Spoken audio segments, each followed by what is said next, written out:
G'day and welcome back to my channel. Now look, this video might be a bit stressful for a few of you. You might need to go to your panic room, You may need to suck your thumb. I'm going to tell you it's okay to fail. I'm going to tell you it's necessary to fail. At least that's what I believe. And actually, most of the world's storytelling and psychology will tell you that. Too much success is not good. In fact, it breeds too much complacency. Well, it leads to basically mediocrity, to corruption and to depravity. Yes, they're probably big statements for scale modelling. I know it's supposed to be a hobby, okay? And yeah, that's exactly right. You're supposed to use it to de-stress and relax and the rest of it. But look, if you haven't got a challenge, if you can't allow yourself to get something wrong, you're not going to enjoy it, all right? You simply won't.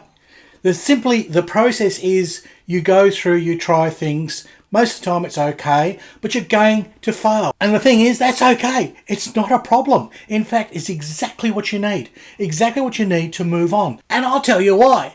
Roll the music.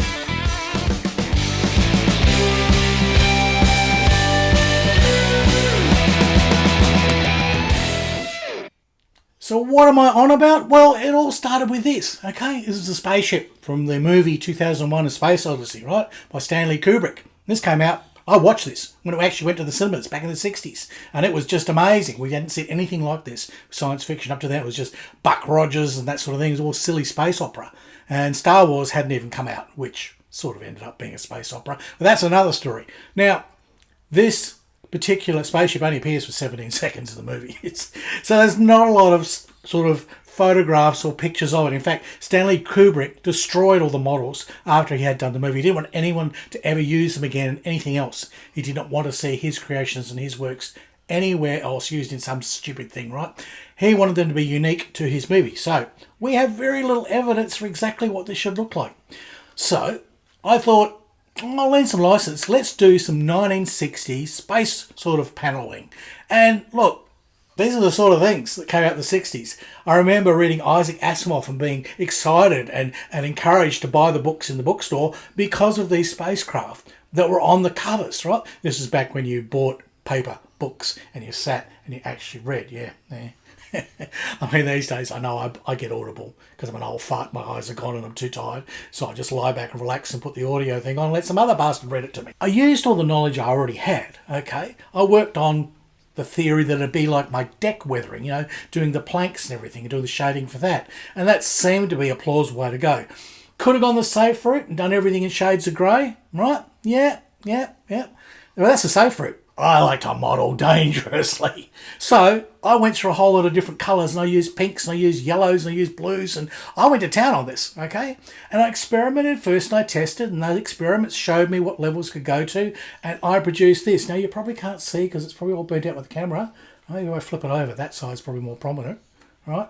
So it's got lots of colours. Now that's okay and the result isn't exactly what I wanted, but I'm not afraid to fail. In fact, I learnt so much by doing that I now have skills that I can apply to other models, right? Whereas if, for me, the goal was I had to get it right, and if it's no good, throw it in the bin. That's not a good attitude, right? That's the sort of, dare I say, the Tammy attitude when they get an Airfix kit and it won't fit together and they throw it in the rubbish bin. The challenge there is to actually figure out how to get it to fit together and build it, okay? And so this is the thing. Maybe a lot of us, not me, but maybe the younger generations, have lost this challenge of doing things. When everybody gets a trophy, as a participation trophy, you try saying that with your mouth full, a participation trophy for a race. Nobody basically comes last. It's impossible. You're not allowed to fail. This is bad culture. This is not good thinking. If you don't have an understanding of failure, you can't have success, right? Sure, you can go on, you can create all these YouTube clips and you're a megastar overnight. What happens when it falls apart, right? You've got no way of understanding what to do next. You would fall in a heap and, basically, eat too many pancakes and snuff it. Well, this is the thing. You must have an understanding of failure and you must know what it is, how good it can be to improve yourself and get things better. So I'm going to give you some examples and we're going to discuss the ways failure is really good and it's going to end up making your modelling so much more enjoyable and so much better.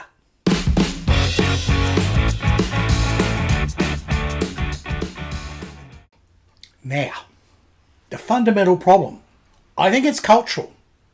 I think we've lost the hero's journey. We have lost the stories that were told to us for millennium, which is the hero's journey. Now, what is the hero's journey? It's the classic stages in a myth and a tale, right? Where you start out, the central character starts out and they're cocky. They've got a little bit of talent, they've got a little bit of ability, they think big of themselves, and then, boom, they fall over and they fail, okay? And then usually they realise they need someone to help them. They get a bit of humility, and there's usually a wise mentor, right? No, not me. I can mentor you, but I'm not that wise. But anyhow, they go from, basically stupidity, and because there's no participation trophy, they do fall over, right, because of their own cockiness. And then they basically realise they have to learn, and they learn from someone who's smarter than them, and they have respect for that generation above them. Yeah, notice that? Yeah. And then from that, they learn, they get better, they have some success, they have some failures. It's okay, they can cope with it now, because now they know that from a failure, they can sort of learn from that and realise what they did wrong and keep moving forward. And so eventually they have great success and they are the hero. This is the hero's journey. It's in all classic tales, right? Even the first 3 movies of Star Wars are the classic hero's tale. You can see the stages of him being young and cocky and thinking he knows, as Luke Skywalker, right? Okay, but then he sort of falls over and then he gets his mentor, right? And he gets a bit better, but he has some sort of failures, but he gets on top of them fairly quickly, and it builds and builds and builds until eventually there's a huge success. This is a classic sort of psychological tale that's been told again and again. It's in ancient Greek myths. It's in all the cultures around the world about having to start with a little bit, realising you're not good enough, having to learn, then progressing, failing, and then having success. And the thing is then, even when you reach that level of success, things can go wrong. And that's okay, because you already learnt that things will ebb and ebbs will flow, right? It's the same in business. You're not always going to be on top. You'll sort of be really good, and then it'll come back a bit, and then you've got to figure out what you need to do. It's just that classic tale. We don't have that anymore. Not in our culture, in our movies. Well, we haven't recently. We've had the girl boss, okay? I don't care if you're triggered about that, but it's a fact. We have the girl boss now. And the girl boss comes in, fully formed. She has all the answers. She can do everything. She can beat up all the men. Men are useless. She's better. This teaches you nothing, okay? The thing is, you can't be, and we can say boy boss if you like, person boss. If you come in fully formed and think you have all the answers and you can do everything, where was it learnt? Where were your failures? Right? If you're not seeing that part of the process, you're not understanding life. Now, okay, bring this all back, Harry. It's getting a little bit too heavy. Big breath. Scale modelling. It's fun. It's a hobby. Yeah. The thing is, you're sitting back, you're relaxing. Now, even the things that we do for a hobby and things we do to relax, and even when we're retired, we still need challenge. If not, again, mediocrity, complacency, despotism, all the rest of it. But the thing is, you need to keep your mind active. And even with scale modelling, each thing needs to be a challenge. If you build the same kit every time, one after another, and you do it exactly the same way, what's it going to be like when you get to the 20th? You'll be bored out of your fucking brain. You will be. You have to be. Come on, be realistic. That's what happens. So the thing is, you need to challenge yourself. And usually that kind of is an organic process that we would do. We would buy something small and simple to start with, have a go at that. Then we buy something a bit more complicated. Maybe it's too much and it's too hard and we'll have to go and seek some help and talk to some people. How do you do that? Realise you need to put it on the shelf and, that becomes a big shelf. And then you learn and you build something else and you get better and better. This is what you do. You allow yourself to fail. And we used to be good at this. Right? This used to be part of everything. This was in sport. This was in politics. This was in everything. You're allowed to fail. But the thing is to learn from your failures and go, okay, don't fall down in a heap and go, oh, I've got to win every time. I've got to be successful. I've got to be a girl boss. No, you don't have to be a girl boss. I can't be a girl boss. Don't have the plumbing. So failure is actually very useful to get you up that sawtooth sort of path. Have a think about that.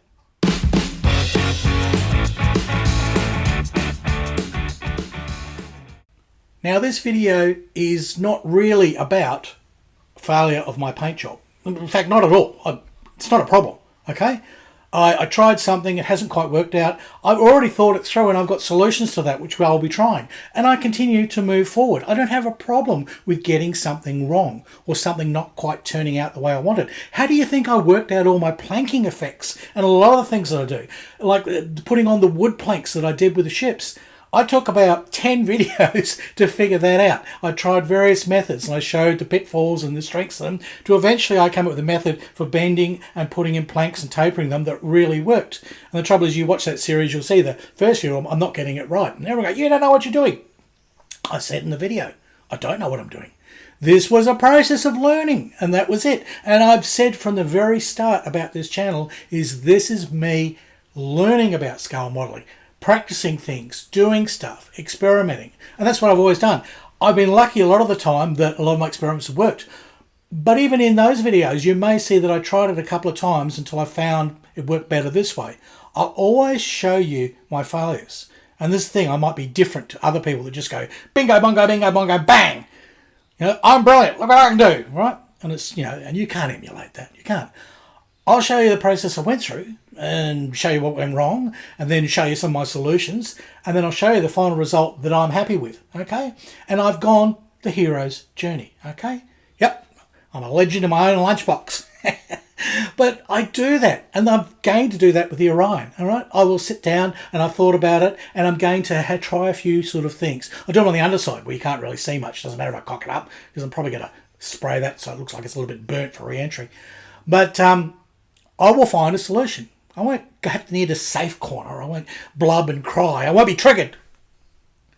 No, I'll just go, Now, interestingly, what brought this video on was not that, because that I can solve. That I can do. That's no big deal for me. What were the responses to my video? Now, it's had the worst approval rating in months. When I say that, 2% disapproval, right? 2% dislikes, okay? But my videos normally get from 100%, the worst is like 99% for the odd thing that's a bit sort of strange and different. And sort of people go, oh, hey, what's he on about?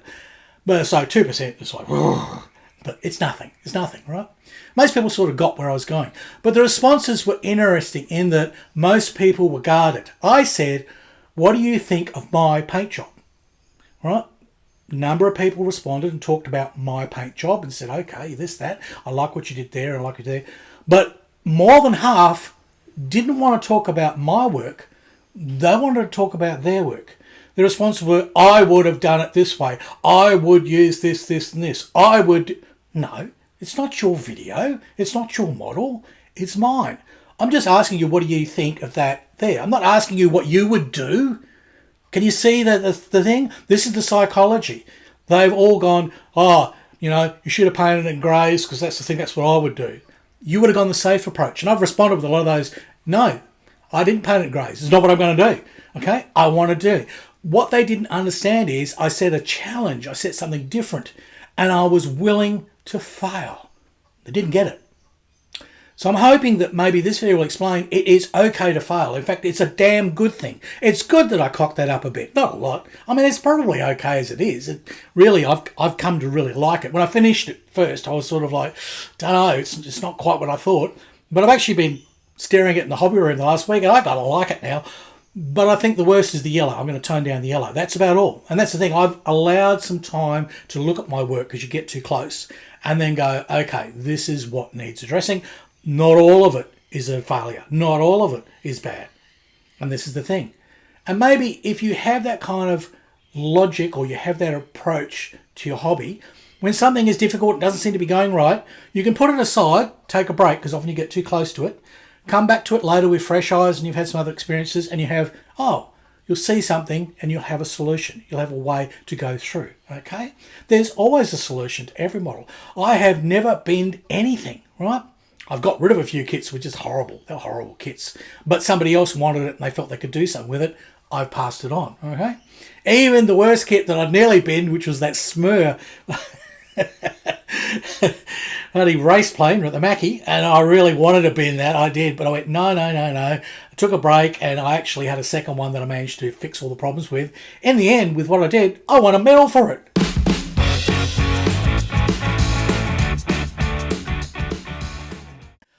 what I hope to do on this channel is just go, this is scale modelling, this is what I do, this is when I fail, this is the methods I use to get through that and come get some sort of result, even if it's not the best. I mean, look at the Warspite.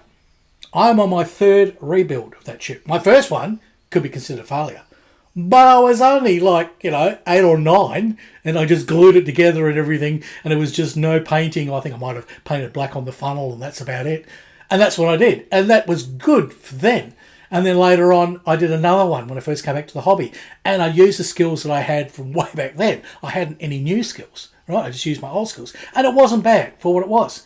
Now, my latest version of the Warspite, I've got 10 years of all the things I've experimented with, all the things I've practiced, all the new sort of things that I can buy, like wooden decks and all the rest of it, stuff that I now know.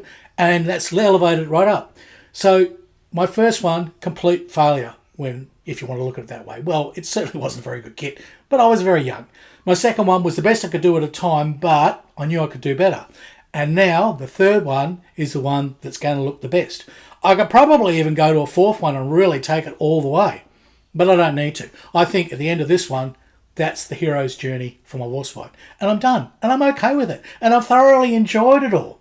At no point did I fall down in a heap going, oh no, it's no good. It doesn't matter. It doesn't matter. And a lot of people say, it's your model, you can do whatever you like. Exactly. I put spots on a Panther tank. Nobody liked that. I loved it. Best loved it.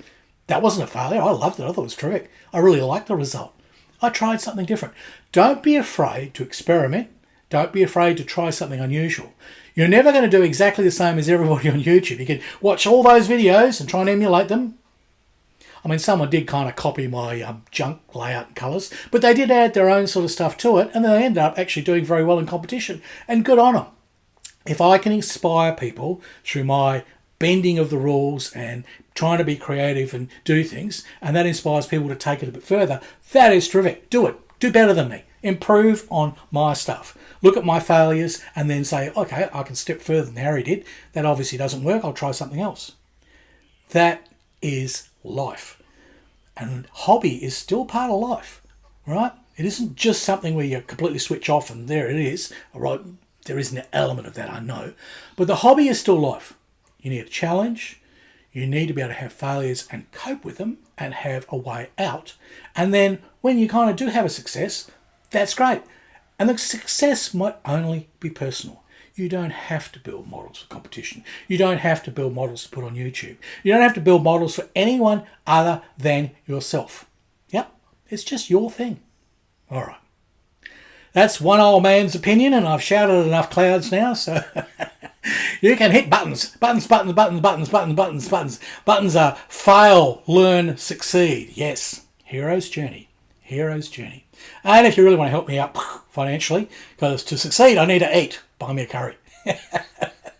All right, that's it. Baska spent the whole time sleeping underneath the bloody hobby room desk. So she hasn't come out for this one. No, never mind. All right, goodbye from Australia. And it's hooroo from Harry Houdini.